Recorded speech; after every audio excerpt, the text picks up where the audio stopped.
And what should a student do if they're unable to join a meeting? Because those things can happen too, which again happens in real life as well. But there's, I would say, a certain protocol to handle those kinds of situations.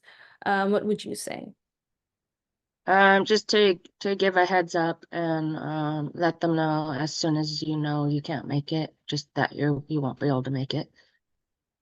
Agreed. It's I guess whoever the team sync is, whether in TS3 is whether it's with your, I guess, other um peers or in real life, whether they're peers at your work or your supervisors or superiors, it's important to take the professional make the professional effort to update them via chat or mention someone, I guess, in the sync up at TS4, it might be to mention the coach and let them know.